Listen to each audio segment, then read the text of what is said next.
I'm going to go ahead and get started. I'm excited to introduce Robert Powell here as a Marie I can never pronounce this, Marie Curie research fellow, and as a faculty of the University of Pécs Institute of Biology, Department of Ecology in Hungary. Robert is here with us for our talk and as a visiting researcher here at Tech. He will be joining us in the fall as of October, I believe, as part of our faculty in the Department of Biology with the Restoration Ecology program. And Robert has an impressive background. I'm going to keep it short. There's a lot here on his flyer that you can turn to. But in short, he has a PhD in biology, botany, and plant ecology from the University of Pécs that he earned in 2007. He has a master's degree in agriculture from 2000. And throughout his professional preparation, he participated in numerous long-term studies and programs that include areas in Israel, Denmark, and Australia. So today, Robert's presentation will provide an overview of his transcontinental research on giant goldenrod and invasive plant species in Europe that originates from North America. He investigated the efforts and reintroduction on the plant's performance and the plant's effect on species richness and the relationship between the plant's competitive effects and its ecotype variation. I made a New Year's resolution, and I'm going to try to stick with it, though struggling a little, to advertise our next week's speaker, who is Peggy Delaney. She's going to be talking about historical mining and geological data, and that will be, is it in the NRB? So it'll be in the NRB room 123. So please make a point to get to Peggy's talk as well.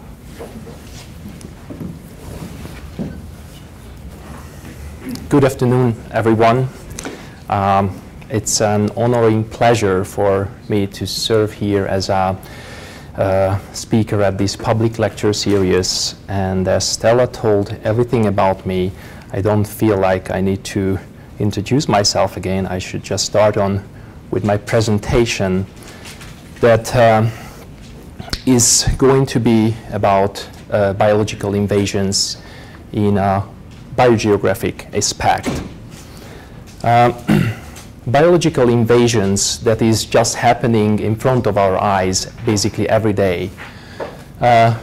Some of you might have seen this picture already of me, but I just really like it, and I like it to have it as an example to show what we really mean under biological invasions.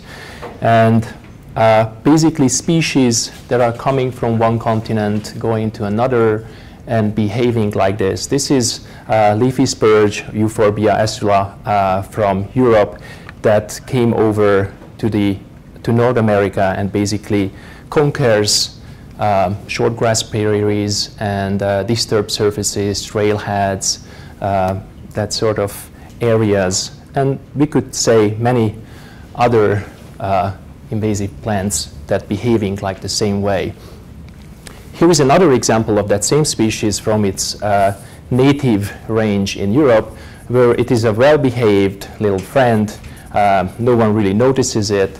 It's just there and part of a diverse grassland community. Just to be clear, I will use some terminology, and to just everybody get familiar with these terms, I should be explaining them. So biological invasions refers to human-assisted species introduction and range expansions. And from this term, we can have, of course, invasive species, which are species that are introduced to that new range. They survive. It's very important that they're not just here and then they do good for a while, then they disappear. No, they survive and then start to reproduce, and then after a long term, they start to cause harm in economically and environmentally aspects.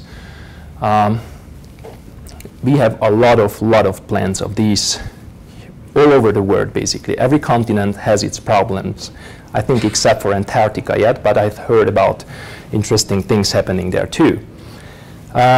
And yes, these plant species really behave differently in the different continents. Many of you might know, especially those of you who are from more of the southern and western states.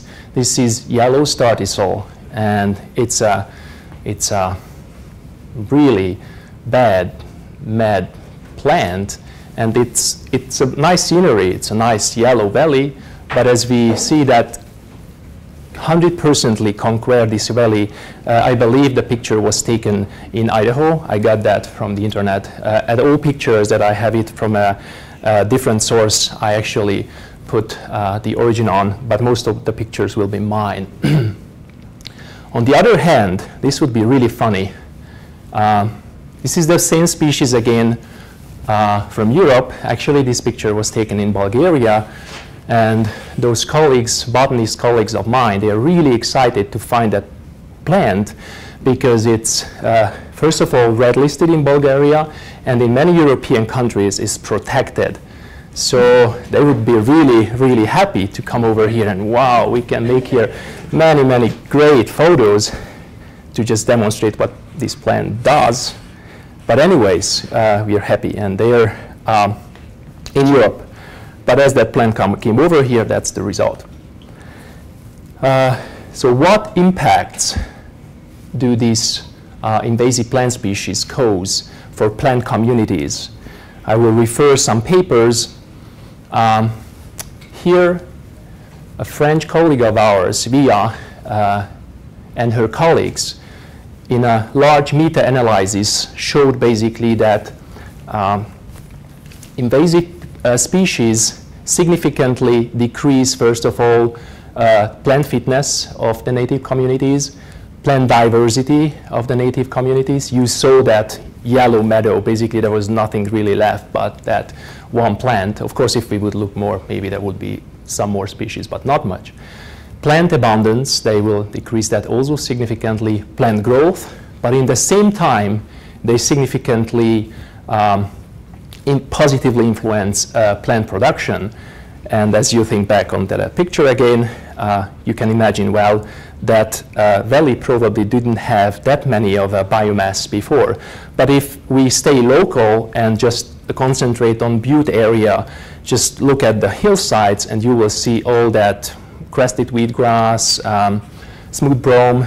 And if we look at records and look at how prairie before that looked like, it wasn't as dense at all, and it didn't cover as much of the area at all. So it's much more biomass in the area as you wish, which might be good in some aspects.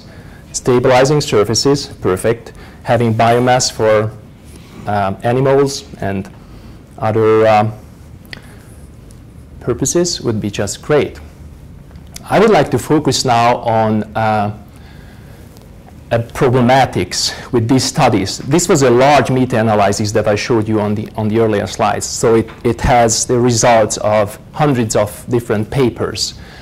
But most of those papers were local, meaning that the studies were only executed, they were done only in the invaded range, so where the problem actually occurs. This is not a very good way to know how those species really behave. So if we consider species behavior and if we only investigate the non-native range, we won't really know much about the species. We won't really know why that species turned to a super monster. So we need to go and see that same species and do same kind of experiments with that species in its native range. And for these, really biogeographic studies are required. Such as there are biogeographic studies out there, but they just started to really be popular recently. So this study actually from 2004 from Jacobs and his colleagues, they investigated populations of Solidago in the native and in the invaded range. They investigated biomass and the number of rhizomes. And they found that in the native range, biomass was significantly lower than it was in the invaded range, and the number of the rhizomes, which is crucial for plants for spreading, it is again significantly higher in the invaded range.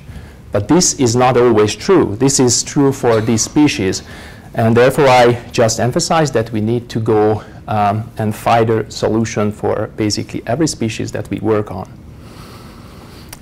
With this slide, I would like to demonstrate that plant species do not only come from Europe to North America, like spotted knapweed, leafy spurge, and common tonsilid, but in the same way, plants are transported from North America to Europe and also from other continents as well. But people who live at a place, they try to really focus on their area, and they sometimes forget about other places.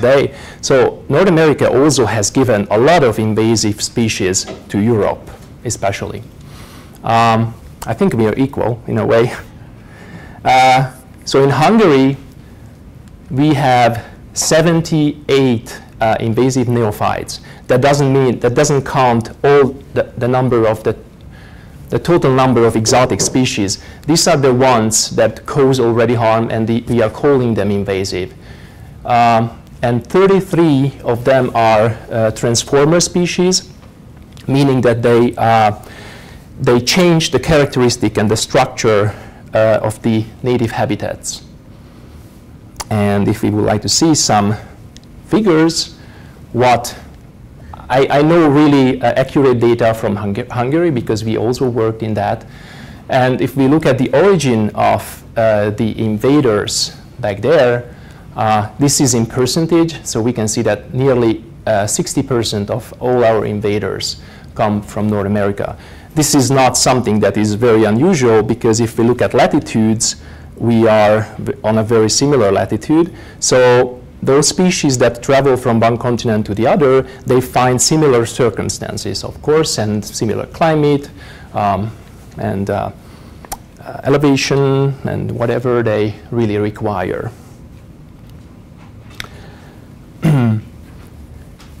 We already projected that in today's talk I am focused on Solidago gigantea, because for that project that I'm working in for these 3 years basically, it is our main target plant.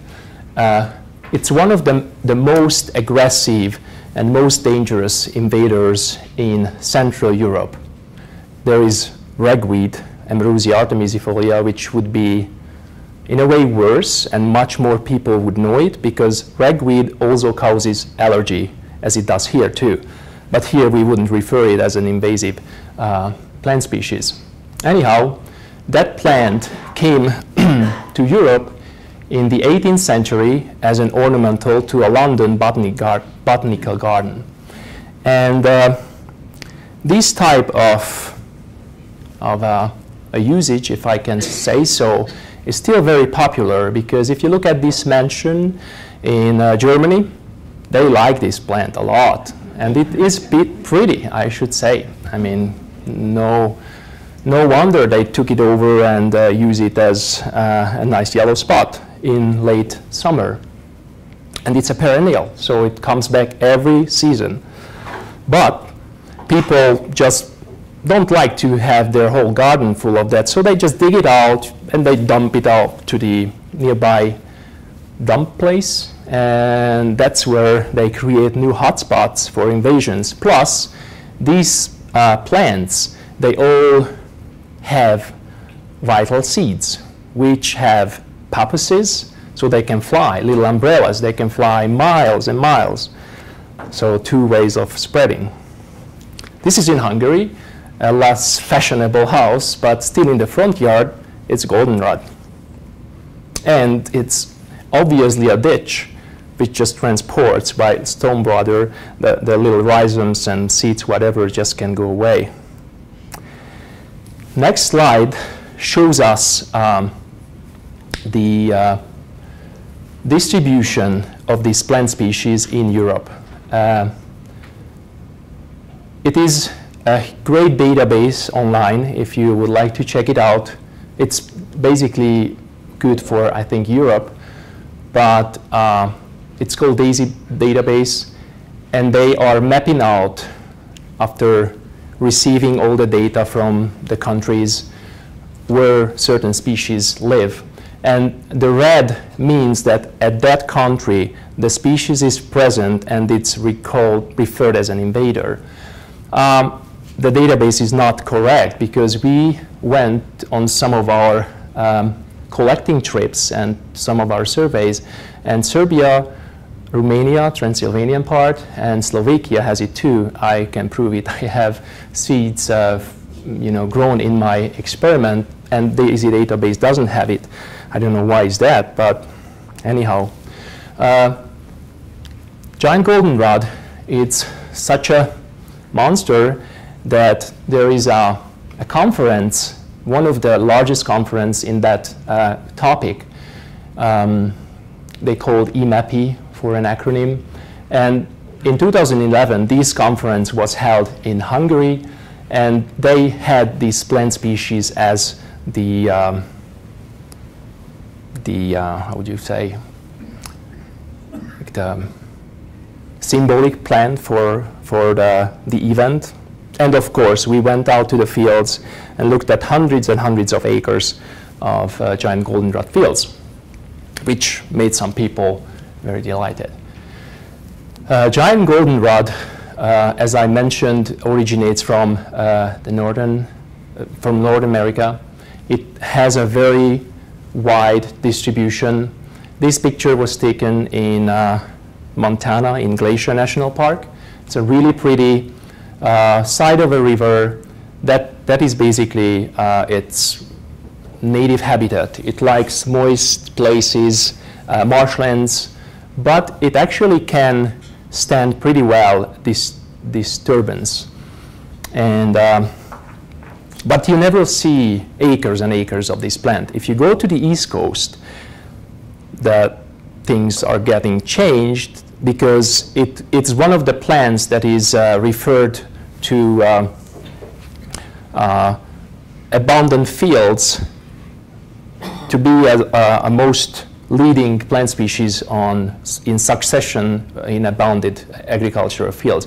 But still, if we look at those fields, they are still not far as more diverse than the fields in the invaded range. In its non-native or invaded range, the plant species occurs also along rivers, moist places like this wood plantation. It's a cottonwood plantation, and you can see basically there is nothing in the canopy but under the canopy but goldenrod. This is bad because such areas are home for several orchid species. For example, in Hungary, we have 56 species of different orchids, and orchids are in many times pioneer species, and they like this kind of woodlands. Just some examples that can be found in such habitats. Giant goldenrod is also a monster on abundant agricultural fields in Europe. This slide will show us an overview of the project I will present to you. And in the first part, I will talk about the effect of stem density on species richness and diversity in the native and non-native range.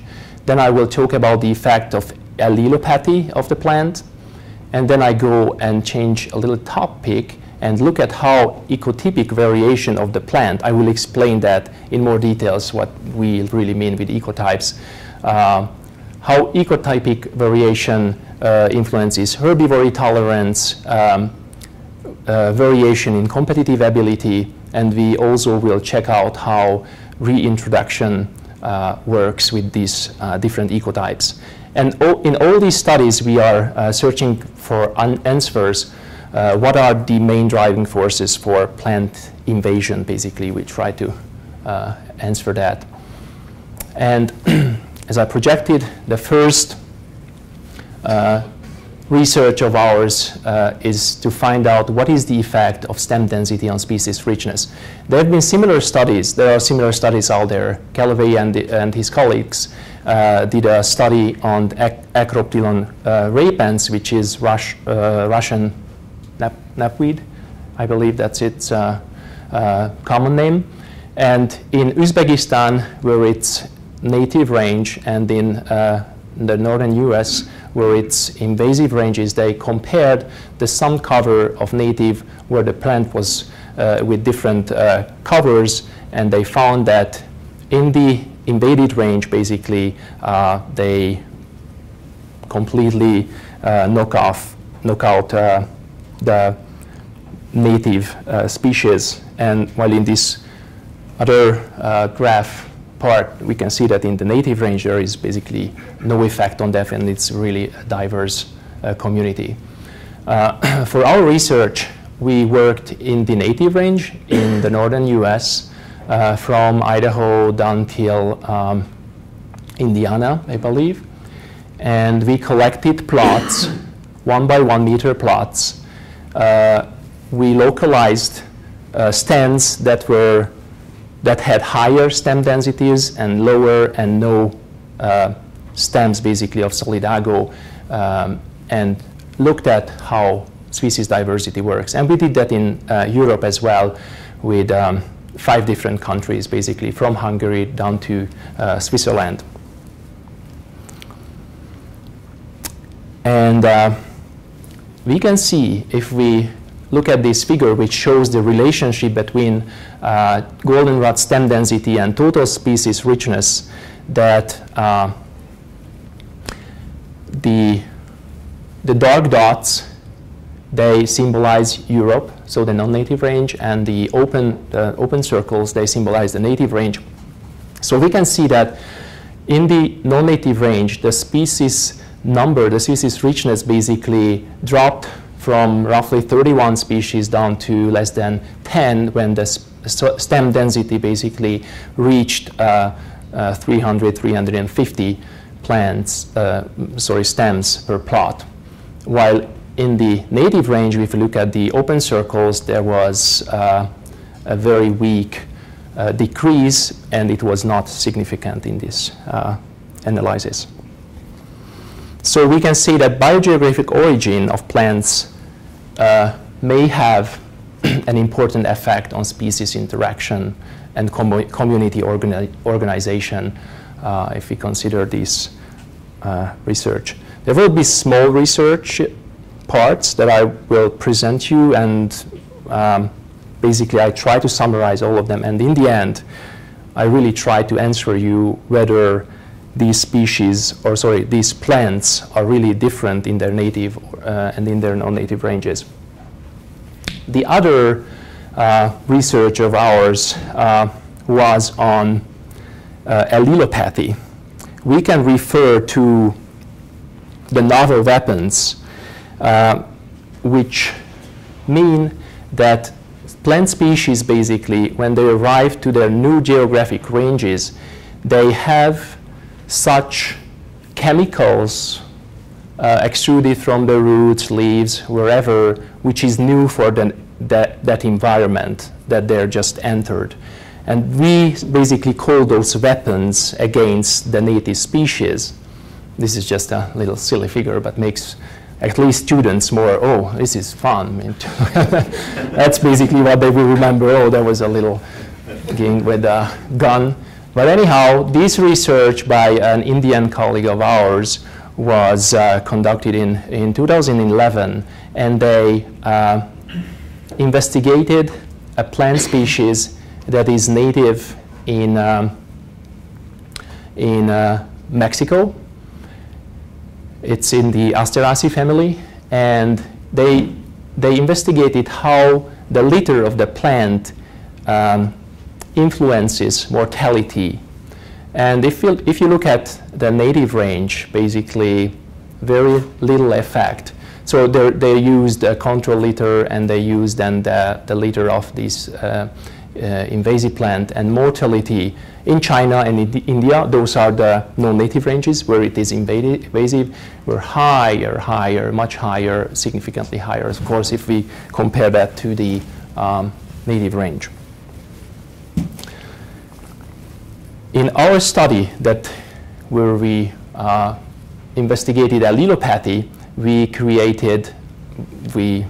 excreted root and shoot extracts of giant goldenrod, and we applied it for 7 co-occurring native species from North America and 7 native co-occurring plant species from Europe. So to see how those species that are many times co-occurring with these species are affected by these chemicals. And we investigated germination and growth rate of the seedlings. Oops. Here are our results. It looks a little bit confusing, probably, but here in the center, if we look at the average of how the root extracts influence in this case the root length of European species, if we look at in the average, it was significantly more negative than in the case of the American species. So here we can see the detailed analysis of these 7 species, and if in 4 of the cases root extracts significantly decreased the root length of the European species, while in the case of the North American species, we can see that there has been no significantly negative effect, and 2 of the species were even positively influenced. So these species, just to imagine, they're friends. So giant goldenrod lives here, and they've been living together thousands and thousands of years, and they are adapted to each other's phytochemicals that are, I know how you smell, so it's not disgusting to me. But if there's somebody else coming, wow, he smells weird, and I better go away from him. That's how I think you can imagine it, really. And so that's how plants communicate, basically, with each other. Okay. Next, I would like to focus on ecotypic variation. For this, there was a great study conducted in 1984. I wasn't even planned on this planet, and this study was already out there. And Clausen and his colleagues basically studied Achillea lanulosa, which is yarrow. Everybody knows yarrow because it's around the area. It's a very nice and pretty plant from the Asteraceae family. And they studied in California, in the Sierra Nevada, along an elevational gradient, different populations, as you would say, races of the plants. So they sampled plants from here, different elevation, from the western and from the eastern side of the mountains, where there is, as you go higher and higher, there will be colder, there will be frost, there will be winter. So all these plants need to adapt to that environment. And they actually collected all these populations. Each plant represents 60 plants. And they brought the seeds to a greenhouse where there were uniform circumstances, and they put them out into a common garden and investigated whether these different basically morphology types in the field preserve for longer term.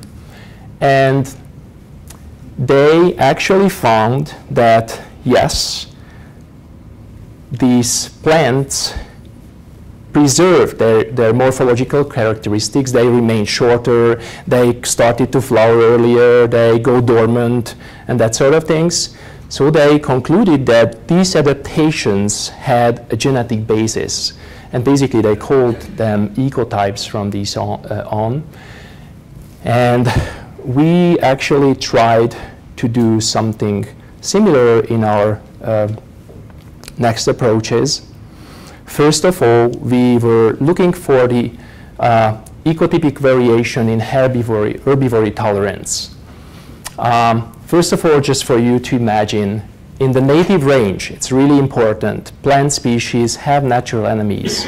That's known. If you plant your native plants in your garden, you will have problems throughout the summer. There will be bugs which like them. And that is the same way with giant goldenrod. If you look at these plants, for example, this gulf-forming fly is all over the northern United States. And it's specific just on giant goldenrod. And some are on giant and Canadian goldenrod, but I mean on that genus. And then there is Trihobada, I don't even know how to pronounce this, canadensis, a beetle that is only specified herbivoring goldenrod. Those specific enemies doesn't exist in the native in the non-native range.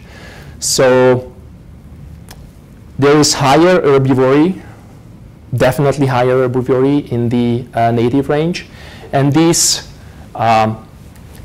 study of Liu and Stilling, they found that in the native range, the total number of species that are herbivoring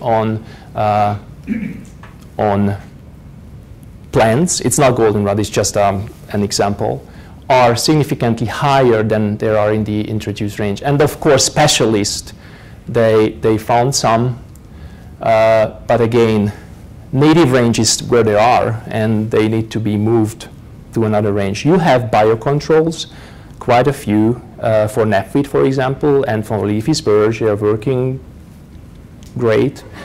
They're not controlling the population so well, but we had a hard time to collect, for example, seeds from knapweed. So they are working, but it still takes time, I bet. Anyhow, and we were looking for herbivory tolerance, so I thought we should search the literature for that. And there is a paper out there which looks at a tree species from China called Chinese tallow tree that was brought to North America and became invasive. And they used basically an experiment where they defoliated the plants, and they found that herbivory tolerance in the invaded range, or in the case of invasive genotypes or ecotypes, was significantly higher, and basically in the native ecotypes that didn't exist. They just were weaker after trimming them. So based on this idea, we set up a stimulated herbivory experiment by using 9 native and 9 non-native populations of Solidago gigantea, which were collected along an elevational gradient, and each populations had 10 individuals. We asked whether herbivory tolerance could be different between the native and non-native populations, and how is this influenced by the elevational origin. So we basically trimmed part of the plants, and in the control we did not trim them. And here is sort of an experimental, the picture where, how the experiment was conducted, and you can see here these plants were coming back. I think that was before harvesting them. So for the experiment, we completely trimmed the rosettes back. And these are the results of reorganizing the populations before harvesting. And what we found, of course, unclipped plants had bigger biomass. This is really something that everyone would have guessed. And if you look at North American plants, same biomass, no significant difference. If we look at the differences between these, we found, of course, differences. But if we compare the clipped ones, we found that invasive populations of Solidago were significantly more tolerant for the clipping and produced higher biomass after that. Oh, yep.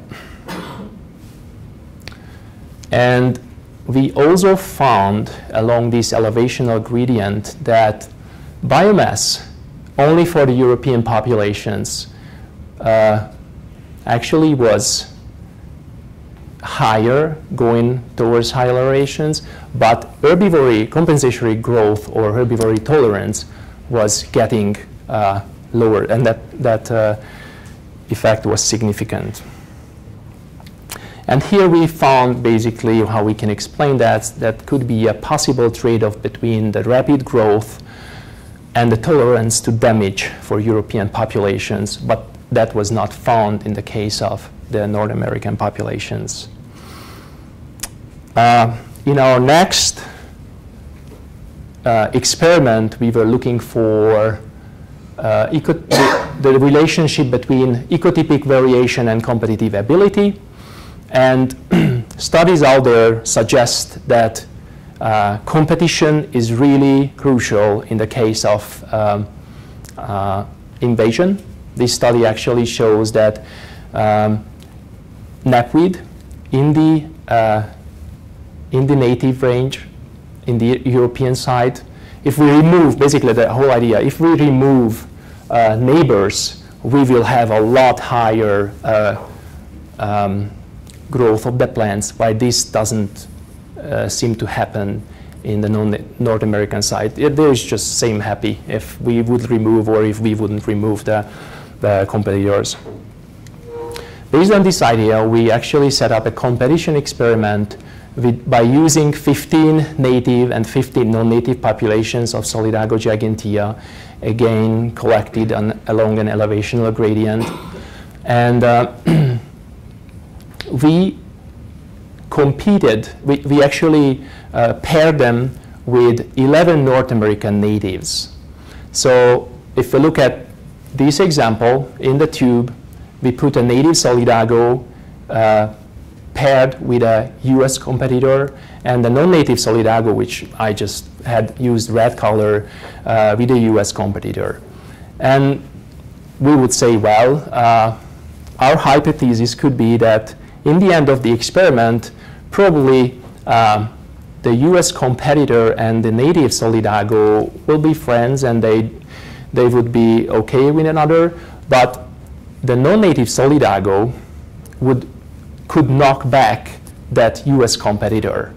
Although several hundreds of years ago they lived together, but then that connection actually was lost. So our question was how different ecotypes of Solidago gigantea influence competitive ability. And again, here's a little bit of our setup. You know, we were using sedges, we were using Apocynaceae species, Artemisia species, and they were grown alone and paired with all these combinations. It was a huge experiment. Our results were not as interesting, I think. So if we look at the response of the Solidago gigantea populations when competing these North American native plants, so now we look at how the natives influence Solidago, we can see if we look at biomass and compare native and invasive plants that it looks like invasive plants were more affected, so more negatively affected by these natives, but it wasn't significant. So it's just the bars look like they are different, but they're not. But in the case of the lateral shoots, we found significant differences. So they produce, so invasive populations of Solidago produced actually significantly less shoots by competing with the natives. So actually the opposite what we expected. That can be explained as well. And if we look at the response of those 11 native species to different Solidago populations, you can see native Solidago population and invasive Solidago population didn't influence at all. It was not at all difference between the biomass of those 11 North American natives. So they didn't make an impact, a different impact on them. Of course, there was competition, and if we compare them with the controls, there was a decrease, but not between the different ranges. And if we look at how low and high populations of different Solidago influenced, again, there was nothing that we could show. So the effect of ecotypic variation is not consistent between the native and non-native ranges. That for sure. We are not really more clever with this, but we did at least a several-month experiment with this. This relates to another hypothesis of this would be the last experiment that I'm projecting, just to make you, how many projects is he still going to show us? I hope this would be not too bad. Anyhow, we were curious how the plants will behave if we reintroduce them to the native range after spending several hundred years of, invasive circumstances back in Europe. They should go back. What is happening? There is a hypothesis out there called ecohypothesis, which suggests that again, if you go back to the earlier one, when there are no natural enemies in the system, the plants can be focusing more on increased competitive ability, and they don't need to waste energy on defense, and therefore they can be actually, again, different from the native genotypes because they just can grow and they can spread. So this research from Joshi and Tilburger suggested that the leaf area consumed by herbivores was higher in the case of the introduced genotypes, but the regrowth of the plant was significantly higher. So they had a lot better regrowth competitive ability, if you would say so. And that was conserved in the second generation. So again, we can project that this trait that is genetically basically coded in the plants. But we have a knowledge gap coming up here. We don't know whether this conserved trait of the plants is only working in the non-native range, or if we transport them back to the native range, does it work the same way? And this reminds me for an old American saying. It wasn't my idea, but there is a saying, what happens in Vegas stays in Vegas, meaning that people do bad things in Vegas usually, and they don't talk about it anymore. So they are sort of adapted to Vegas. It's cool. We can be mad here. So these plants in Europe, they're mad. They're killing off everyone. They're really mean, and we can ask whether this stays. So what happens in Vegas really stays in Vegas, but it's not true, because we should ask whatever happens in Europe stays in Europe. So those are more fun pictures from Europe.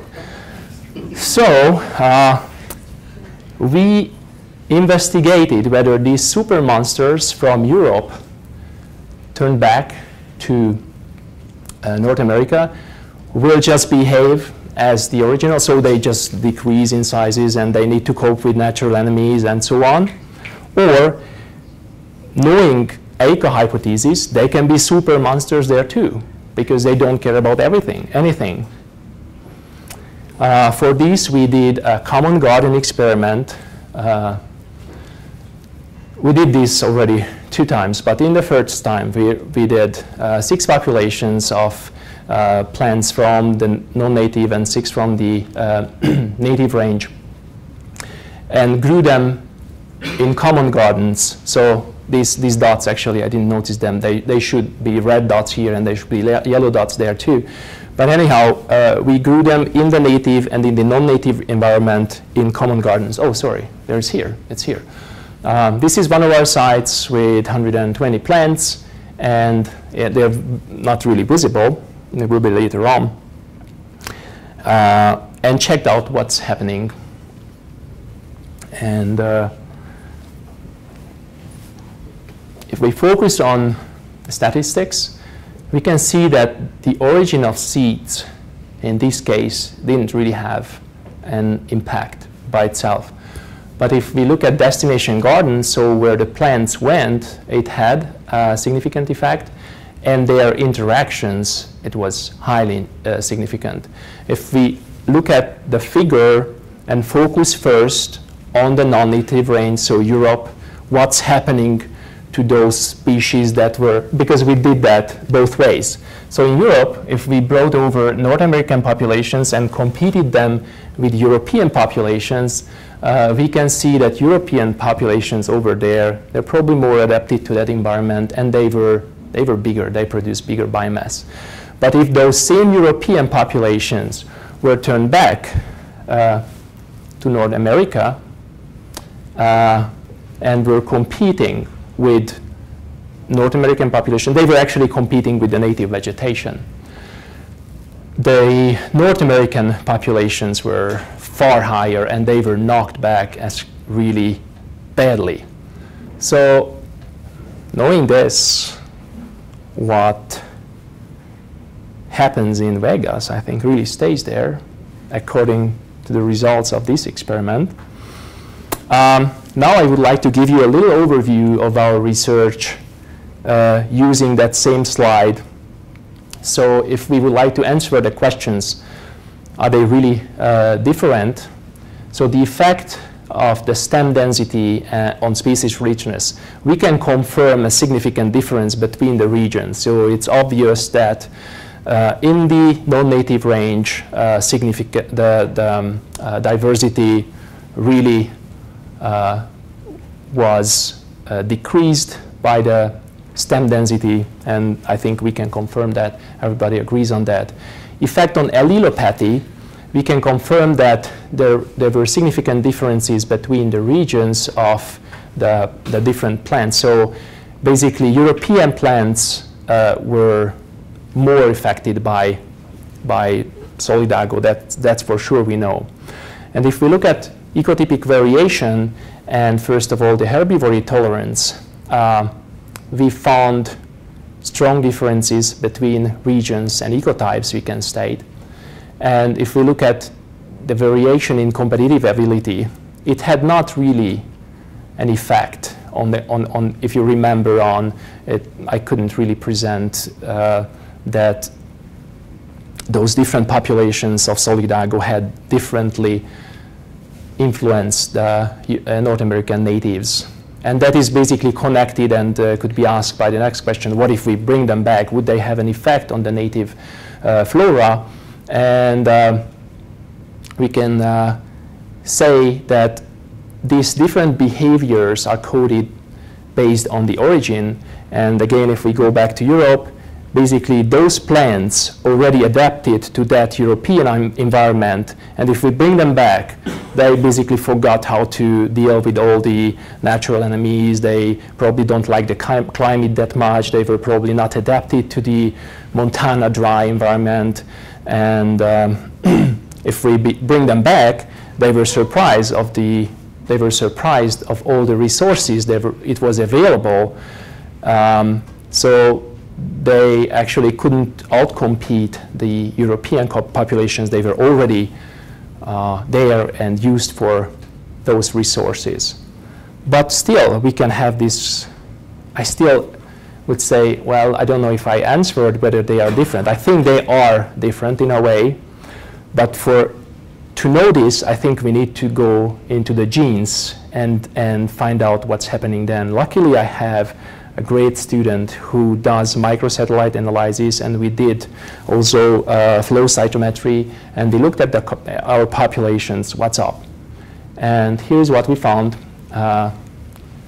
these are European populations after the results of a microsatellite analysis, and these are the results of the US populations. And it's clear that there is basically a preference to the left or to the right, or if you say this on these coordinates. So genetics suggests that they actually went far from another, so they are genetically also different. And we looked at chromosome numbers with flow cytometry. This was just done last week, and we found a great fluctuation. In Europe, we had only tetraploid plants.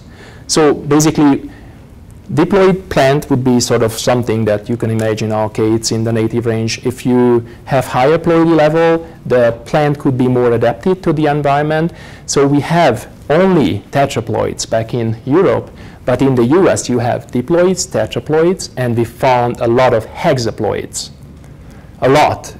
Basically in our research, we probably should have done the opposite. First, investigate the whole thing for the chromosomes and the genetics, and then tailor the experiment. But we couldn't actually do that. The genetic work also took years, so we were doing it parallel. So all what we can do now, compare our results after the genes. So we can just reanalyze them and just compare tetraploids that are the European with American tetraploids.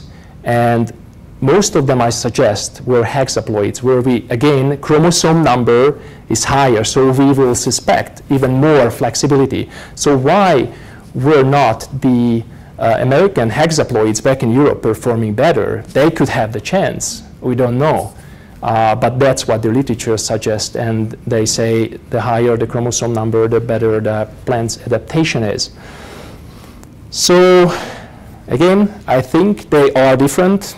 That's proven in many cases, but there are still many questions and many good research that you can base on this. And with that, I would like to thank for the funding agencies, for some people who helped us in the research. And finally, I would like to thank you for your attention. Thanks.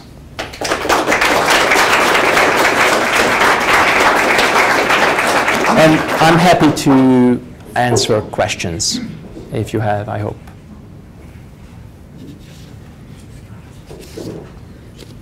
Bill? So I'm not sure I caught the last completely, but are you saying that the plants that moved, when they moved, was there a selection among the seeds that got there? Or was there an evolution of the seeds? It's a very good question. So we know something of the history of the populations that came into Europe. As I suggested, as I mentioned it in the beginning of my talk, the first Solidago came from, they suspect, from the East Coast somewhere, and got to a London botanical garden where it started to perform nice, and people, you know, from the botanical garden, they are the biggest sources for spreading species and responsible for many of the invasions, actually. There are papers out there that prove that. Anyhow, the botanical garden started to spread these plants. I guess at that point, only that one sort of little plant material that came over. But then there was a great study done by a Swiss colleague who actually mapped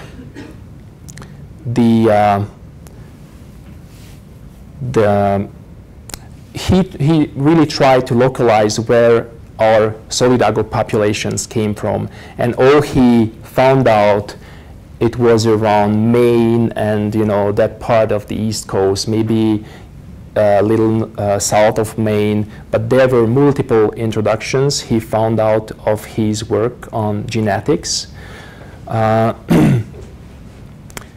And yes, there has been an evolution too, because the plant, first of all, needed to get established, needed to be multiplied, needed to be spread across Europe, and then it started to spread itself by by natural wind, by dumping it, by rivers. And those populations already started to adapt to the environment, and they started to conquer natural habitats. And now what we see is that the plant is getting out of its natural range of the floodplains of the wet environment, and it's going out, and it's going up to the dry lands. Nowadays, we can find Solidago gigantea on dry or semi-dry or dry grasslands as well. And records, the very good floristic records from earlier, they would only map them and put them into the valley. But now we collected all these seeds from these dry environments, and obviously this is an adaptation and taking over resources. So it's not much moisture, but there is other things we can use, and the plants got a lot shorter. So if you look at the dry habitat, the plants got maybe that big, and you saw some of the pictures. They're actually growing higher than myself. So, well, there is still an evolution that is going on in those populations. I don't know if I answered it correctly, or that's what you asked. But it's complex for sure. Bev? Could you put up the graphs early on of the Jacobs et al. Study? Yeah. That showed the two graphs of the biomass, native and non-native against latitude? Yep.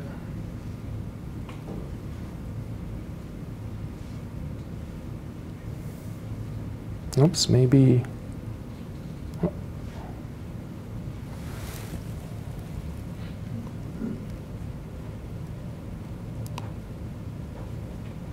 I'm almost there.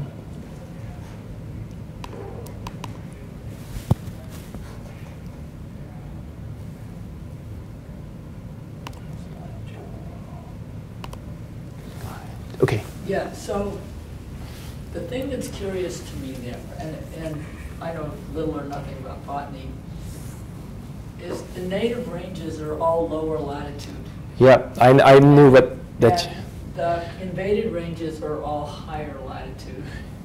In that paper, they actually refer that it's true, but instead, I mean, even because of these differences, the biomass and the number of rhizomes were different, and there were overlapping ones, but you are right, the collection from the native range, or the survey, I should say, in the native range and the invaded range is different. And those, I mean, the biomasses, they all, I don't know what the significance is of the slopes. The lower one looks somewhat more convincing than the upper one, where the range of numbers is so huge. Yes. At each latitude. Yeah, actually, you're completely right. But and surely native ranges can be high latitude and invaded ranges can be low latitude. And they can be going to places that are all the same latitude. Yeah. What's their point about graphing it against latitude? I just think that they wanted to present the study's dimensions. I don't know if they had any point in that. Do you know which the countries were that those particular? Yes, it was like Germany and Switzerland. It's all and in Europe? Yeah, the invaded range was, of course.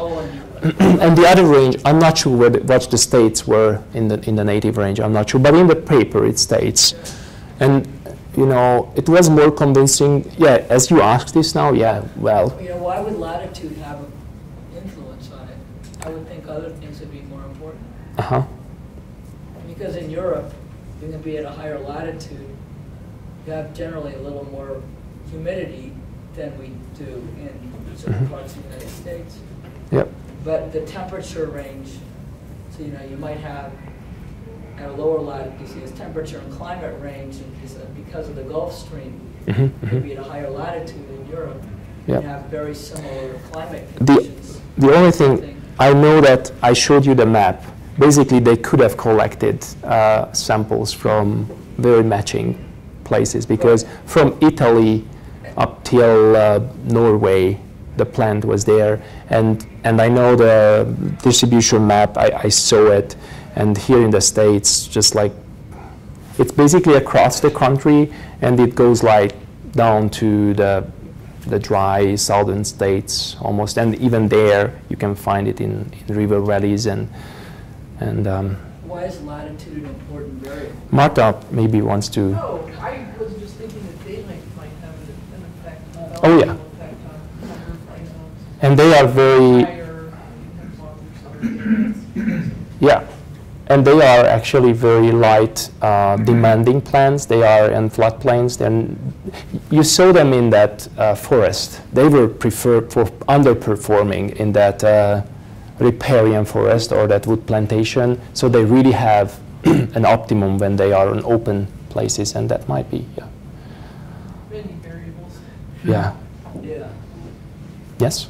How much does soil chemistry and microbial communities affect the success of species?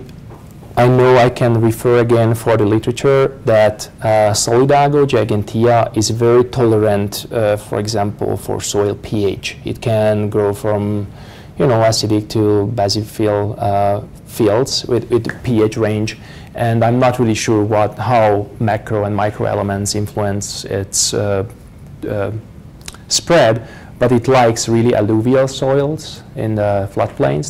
That's true, but as I said, it goes out from there. And microbial communities, the plant is highly mycorrhizal. We do an experiment that is also going on just now, and basically comparing the density of mycorrhizae how mycorrhized there are basically if coming from different ranges. We grew them in the same soil, and they got mycorrhizal in few months. Even if you have sterile soil, they got sort of collect real quickly spores of, I don't know, we grew them in greenhouses, and I know after growing them for 6 months, we got some, if I can say, infections in sterile soils as well. Of course, not as much as the native, like the non-sterile soils were, but it's highly dependent on the mycorrhizal communities, and it helps, of course, its spreading. I don't know how selective the plant is with mycorrhizae,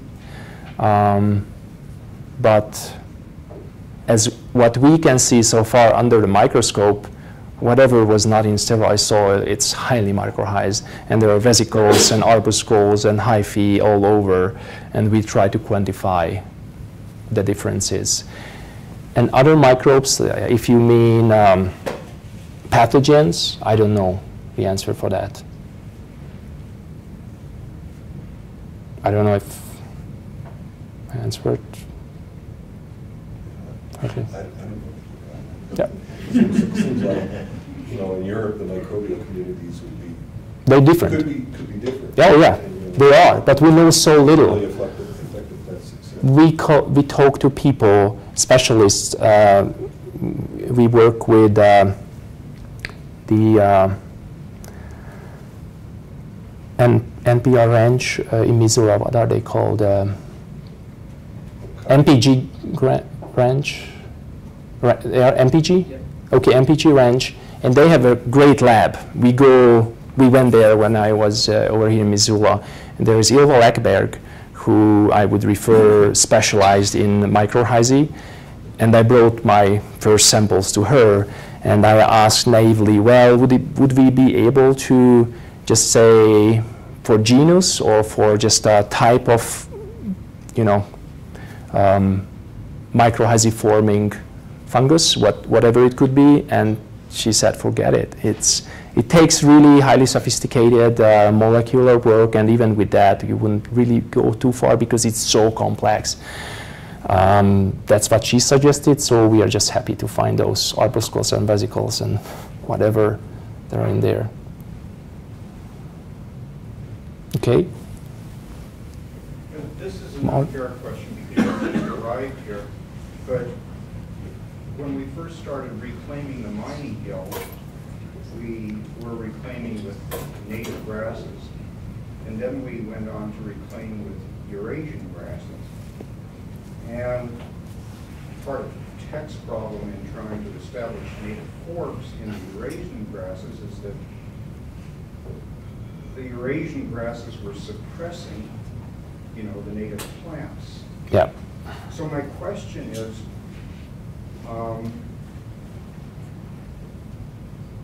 are these, and this is unfair to you because you probably have never had the chance to really look, but are these Eurasian grasses growing or spreading outside their boundaries into the native population? Yes, I definitely can say that because they really appear on places where not EPA mixes of these seeds are used.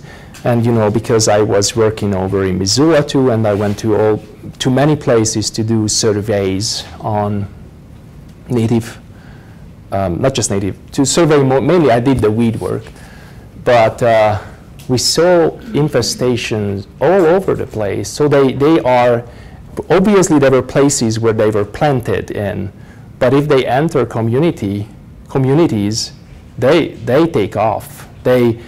You know, a shortgrass prairie for an Elymus elongatus or intermedius, which is a huge bunch grass and has stolons. Wow, that just is all over. And I would definitely say yes, and you can build a project up on that where you have sort of boundaries. You know that here was the boundary where EPA mixes were seeded, and here is something which was never seeded, and we can just have like a long-term monitoring how quickly, but I bet it would be tens of meters per year that they can concur with the stolons and go in. Seed stolons, they go well. And then if they are there, you can't knock them back from there. Not easy, at least. Okay, so the corollary question then would be, is what we have been doing on the Butte Hill